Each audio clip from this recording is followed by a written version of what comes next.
Continuons cette leçon sur la mise en page à l'aide de CSS en nous arrêtant maintenant sur les pièges à éviter et en passant en revue quelques astuces qui faciliteront ces mises en page à l'aide des CSS.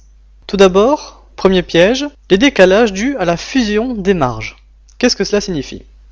J'ai ici un document dans lequel j'ai une div dont l'idée est contenue, dans laquelle j'ai inséré une balise H1 de titre et 3 paragraphes. On peut noter dans la palette style CSS que les paragraphes ont une marge inférieure et supérieure de 20 pixels.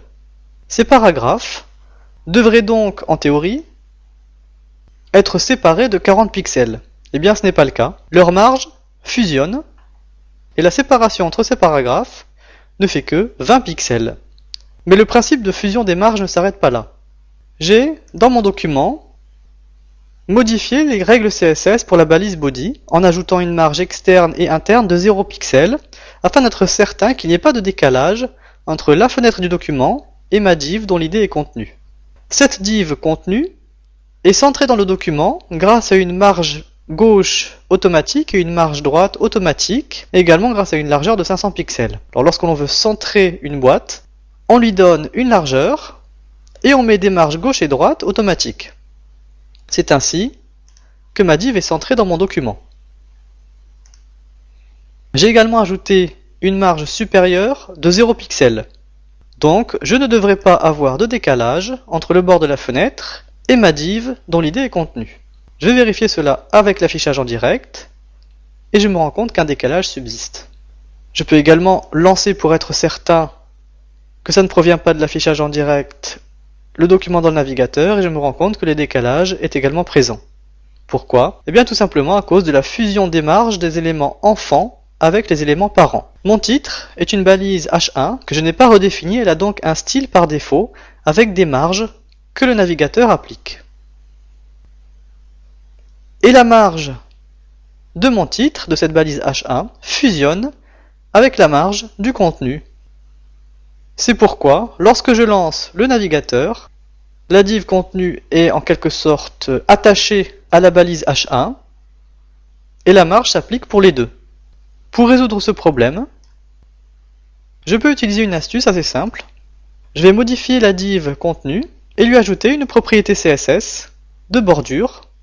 Je vais choisir une bordure solide, d'un pixel de largeur et d'une couleur similaire à la couleur de mon contenu, c'est-à-dire blanche. Je clique sur OK. J'enregistre mon document. Et lorsque je lance mon navigateur, que je recharge ma page, bien là je me rends compte que les marges de la div contenu et de l'élément H1 ne fusionnent plus. Ainsi la div contenu est bien collée au bord haut de la fenêtre.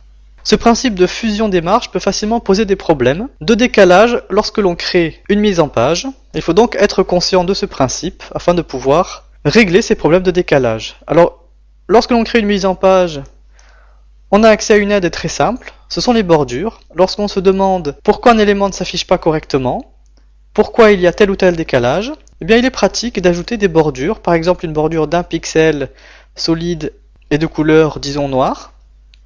Eh bien cette bordure vous permettra de mieux visualiser les différents blocs de votre mise en page. Lorsque vous créez une mise en page, il est bien de choisir un positionnement statique qui est le positionnement par défaut. Et si vous souhaitez placer plus simplement des éléments dans un bloc en particulier, eh bien passe ce bloc en position relative et utilisez la fonction d'insertion de div en position absolue de Dreamweaver. Ce sera le cas par exemple pour les bandeaux, d'en-tête ou de pied de page, et éventuellement pour les colonnes latérales. Néanmoins, attention à ne pas trop utiliser ce positionnement absolu qui peut limiter la souplesse de votre mise en page.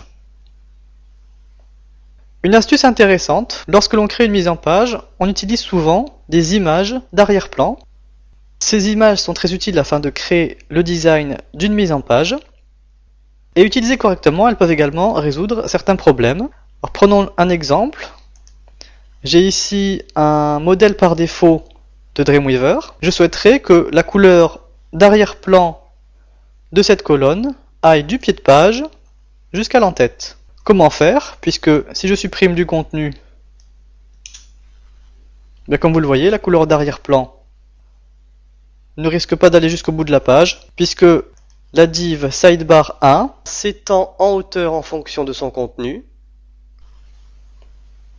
Pour résoudre ce problème, je vais ouvrir la palette style CSS et je vais modifier la règle CSS de sidebar 1. Je vais tout d'abord supprimer la couleur d'arrière-plan. Je clique sur OK. Et maintenant, je vais choisir le conteneur de cette div. Il s'agit de la div dont l'idée est container. J'ouvre ma palette de style CSS. Je modifie la règle CSS de container, notamment celle d'arrière-plan. Alors il y a une couleur d'arrière-plan que je vais conserver. Et je vais ajouter une image qui est dans mon dossier racine. Il s'agit d'un aplat gris auquel j'ai ajouté une petite ombre portée sur la droite. Je clique sur OK. Et je vais répéter cette image verticalement, c'est-à-dire en Y, et placer l'image sur la gauche. Lorsque je clique sur OK, j'ai créé ma fausse colonne. Alors il faudra évidemment que je modifie les règles CSS de ma div sidebar, afin notamment d'en modifier la largeur. Mais j'ai pu, grâce à une image d'arrière-plan, bien créer cette fausse colonne, qui est une image qui se répète de manière verticale dans le conteneur principal. Au-dessus de ce conteneur s'affiche le pied de page et l'entête, dans lesquels je peux également ajouter des images d'arrière-plan. Lorsqu'on ouvre un modèle de Dreamweaver, on peut être surpris par la manière dont certaines propriétés CSS sont écrites. Je retourne dans mon document avec ma fausse colonne et je vais rapidement, dans le panneau style CSS, visualiser certains éléments.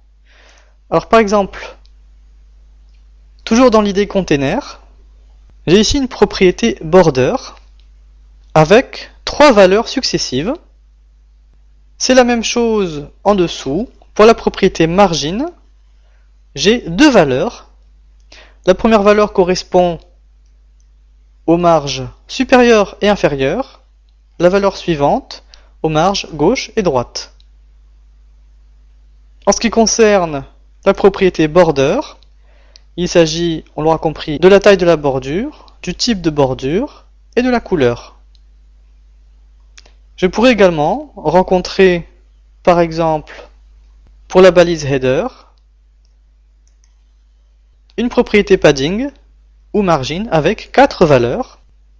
Et dans ce cas, eh bien, la première valeur va correspondre à la marge supérieure, la seconde à la marge de droite, la troisième à la marge inférieure et la quatrième à la marge de gauche. Un petit peu comme une montre. On a midi, 3 heures, 6 heures et 9 heures. Alors il existe d'autres raccourcis des propriétés CSS. Et si vous les rencontrez, eh bien vous pourrez les modifier simplement, toujours en double-cliquant et en modifiant les propriétés correspondantes. Ça ne posera pas de problème.